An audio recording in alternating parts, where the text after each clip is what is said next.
Summary of How to Win Friends and Influence People by Dale Carnegie. Introduction. There is one fundamental problem that defines our personal and professional lives. We spend the vast majority of our time trying to build relationships, hoping to get others to appreciate us, to understand our point of view, and to cooperate with our desires. Yet our efforts so often fail.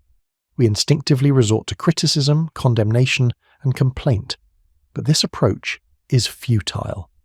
Criticism is dangerous because it wounds a person's precious pride, hurts their sense of importance, and arouses a deep and lasting resentment. Dale Carnegie's central thesis, first published in 1936, is a simple and revolutionary truth. The only way on earth to influence other people is to talk about what they want and show them how to get it. He argues that by shifting our focus from ourselves to others, by genuinely caring about and understanding them, we can build the strong relationships that lead to success, and we will explore his findings through the course of this summary. Chapter 1, Part 1. Fundamental Techniques in Handling People. The first part of the book lays the groundwork for all human relations. It is composed of 3 core principles that must be mastered before any other technique can be effective. The first and most important principle is, don't criticize, condemn, or complain. Carnegie states that any fool can criticize, and most fools do, but it takes character and self-control to be understanding and forgiving. When we criticize, we do not create lasting change. We create defensiveness. The person we criticize will immediately strive to justify themselves. Criticism wounds a person's pride and arouses resentment. If you want to understand this, think of the most notorious criminals. Al Capone, Two Gun Crowley, Dutch Schultz. None of them blame themselves for their actions. If men who are so clearly in the wrong will find a way to justify their own behavior, what chance do you have of changing an ordinary person through direct condemnation? The answer is none. The second principle is, give honest and sincere appreciation. Carnegie draws a sharp line between appreciation and flattery. Flattery is cheap, insincere, and selfish. It is telling the other person exactly what they think of themselves. Appreciation, on the other hand, is sincere, unselfish, and comes from the heart. The one deep, driving desire in human nature is the desire to be important. This is what separates us from animals. While flattery will fail, honest appreciation will work wonders. Charles Schwab, who was paid $1 million a year by Andrew Carnegie, said he was paid that salary largely for his ability to deal with people. His secret? He was hearty in his approbation and lavish in his praise. He never criticized anyone. He believed in giving people an incentive to work. This is the power of appreciation. We must stop thinking about our own accomplishments and instead try to figure out the other person's good points. The third principle is, arouse in the other person an eager want. This is the secret of influence. If you want to persuade someone to do something, you must frame it in terms of their interests. We're all interested in what we want, but no one else is. The only way to influence people is to talk about what they want and show them how to get it. Carnegie gives the example of trying to get his young niece to eat. The family criticized, shamed, and complained, and she refused. Carnegie, however, aroused an eager want. He told her how strong and big she would get to beat up the bully who was bothering her. He connected the act of eating to her desires, and the problem was solved. Before you speak, pause and ask, what can the other person get out of this? Chapter 2, Part 2. 6 Ways to Make People Like You. Once you have mastered the fundamental techniques, you can move on to the 6 principles that build genuine, lasting friendships. The first principle is, become genuinely interested in other people. This is the most important principle in this section. Carnegie states definitively that you can make more friends in 2 months by becoming interested in other people than you can in 2 years by trying to get other people interested in you. A person who is not interested in their fellow human beings has the greatest difficulties in life and provides the greatest injury to others. All of us, no matter who we are interested in people who admire us. Genuine interest is the most powerful tool a friend can have. The second principle is simple. Smile. Actions speak louder than words, and a smile says, I like you, you make me happy, I am glad to see you. It costs nothing but creates much. It is a powerful signal of goodwill that is immediately and universally understood. A person who does not smile is not fit to manage a shop, a business, or a school. The third principle, Remember that a person's name is to that person the sweetest and most important sound in any language. This is the linchpin of social interaction. We are all intimately tied to our own names. To forget a name is a subtle slight. It implies the person was not important enough to remember. To remember a name and use it easily is to pay a subtle and effective compliment. It makes the other person feel memorable, respected, and important. The fourth principle is, be a good listener. Encourage others to talk about themselves. This is the easiest way to become a good conversationalist. So many of us are so focused on what we're going to say next that we don't truly listen. But the person you're speaking with is 100 times more interested in themselves, their problems, and their accomplishments than they are in you. An attentive listener who asks questions the other person will enjoy answering is the rarest and most appreciated of companions. The fifth principle, talk in terms of the other person's interests. The royal road to a person's heart is to talk about the things they treasure most. Theodore Roosevelt was famous for this. He would stay up late researching a subject he knew a guest was interested in.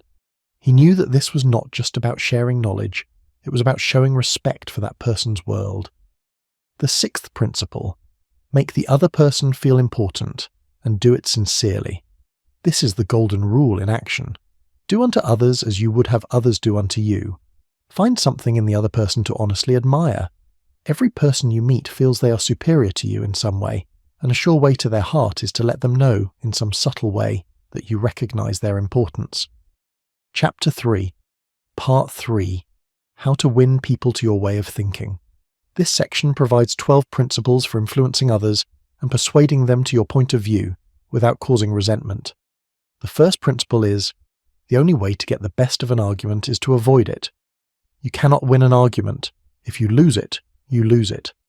But if you win it, if you poke holes in the other person's logic and prove them wrong, you have still lost. You have wounded their pride, made them feel inferior and aroused their resentment. 9 times out of 10, an argument ends with both parties more convinced than ever that they are right. The second principle, show respect for the other person's opinions. Never say, "You're wrong." This is a direct challenge. It is in effect saying, "I am smarter than you." It immediately invites opposition and makes the other person want to do battle with you. The third principle, if you are wrong, admit it quickly and emphatically. There is a great deal of power in admitting your error. It stops the argument before it can begin. It diffuses the situation and often makes the other person more gracious and forgiving. The fourth principle, begin in a friendly way. A drop of honey catches more flies than a gallon of gall. If you begin with kindness and friendliness, you're more likely to be met with the same. The fifth principle, get the other person saying yes, yes immediately. This is the Socratic method. When you begin a conversation, do not emphasize the points on which you differ. Emphasize the points on which you agree. Keep the other person saying yes from the outset. This creates a psychological yes chain. The person is moving in an affirmative direction. When we say no, our entire organism, our pride, our nervous system, is set in a state of rejection. A yes is an open, accepting state. By building a momentum of agreement, you make them more likely to accept your final proposition to maintain their own consistency. The sixth principle, let the other person do a great deal of the talking. Most people trying to win others to their way of thinking do far too much talking themselves. Let the other person talk themselves out. They know more about their business and their problems than you do. Listen patiently and with an open mind and encourage them to express their ideas fully. The seventh principle, let the other person feel that the idea is his or hers. We have more faith in ideas we discover for ourselves than in those handed to us on a platter. It is wiser to make suggestions and let the other person think out the conclusion. The eighth principle, try honestly to see things from the other person's point of view. This is the secret.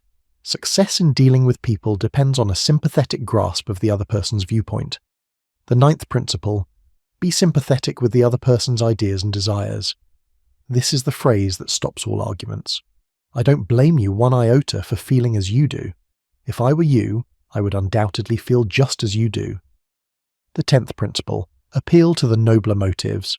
A person usually has 2 reasons for doing a thing, one that sounds good and a real one. We are all idealists at heart and like to think of motives that sound good. Therefore, to change people, appeal to their nobler motives. The 11th principle, dramatize your ideas. This is the age of dramatization. Merely stating a truth isn't enough. The truth must be made vivid, interesting, dramatic. You have to use showmanship. The 12th principle, throw down a challenge. This is the ultimate motivator. Charles Schwab had a mill manager whose people were not meeting their production quotas. Schwab asked the manager for a piece of chalk. He asked the day shift. How many heats did you make today? They said, 6. Schwab chalked a big 6 on the floor and left. When the night shift came in, they saw the 6 and asked what it meant. The day shift told them the big boss had been there. The next morning, Schwab returned. The night shift had rubbed out the 6 and written a 7. The day shift, not to be outdone, pitched in with enthusiasm and left a giant 10 at the end of their day. The mill was soon the most productive in the plant. The one thing that motivates people is the work itself. It is the desire to excel, the desire for a feeling of importance. Chapter 4, Part 4, Be a Leader. How to change people without giving offense or arousing resentment. The final part of the book details the 9 principles of true leadership, the art of changing people's attitudes and behaviors. The first principle, begin with praise and honest appreciation. It is always easier to listen to unpleasant things after we have heard some praise of our good points. The second principle, call attention to people's mistakes indirectly. This is critical. Many people will begin with praise, then follow it with the word but, and then launch into their criticism. That but negates the initial praise. A more effective way is to replace but with and. For example, we're really proud of you for improving your grades, and by continuing that same effort, you can raise your algebra mark next term. The third principle, talk about your own mistakes before criticizing the other person. Admitting one's own faults, even when they haven't been corrected, can help convince somebody to change their behavior. It shows humility and makes the other person more receptive.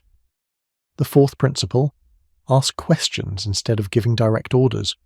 No one likes to take orders. Asking questions saves a person's pride and gives them a feeling of importance. It makes them a part of the decision-making process. It encourages cooperation instead of rebellion.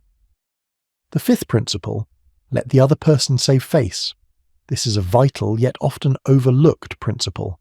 We ride roughshod over the feelings of others, finding fault, threatening, and criticizing in front of others. We rarely stop to think about the wound to their pride. A few thoughtful words would ease the sting. The sixth principle, praise the slightest improvement and praise every improvement. Be hearty in your approbation and lavish in your praise. This is how you spur people on to success. We all hunger for appreciation, yet we seldom give it. This is the magic of praise. The seventh principle, give the other person a fine reputation to live up to. If you want to improve a person in a certain respect, act as though that particular trait were already one of their outstanding characteristics.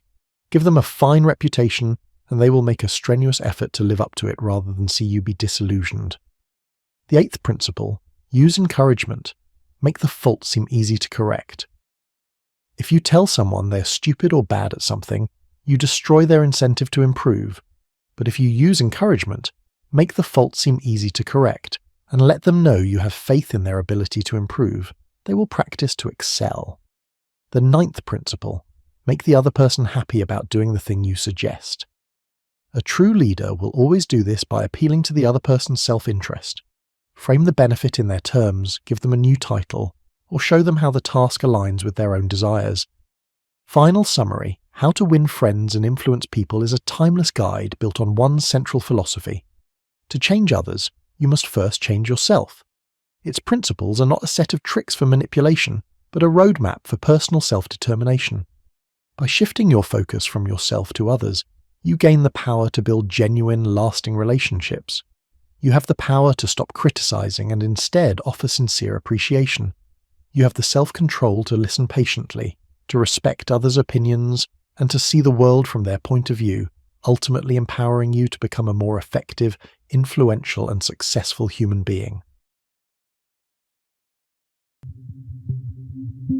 Thanks for listening. If you found this summary valuable, please like, subscribe, and comment with your thoughts.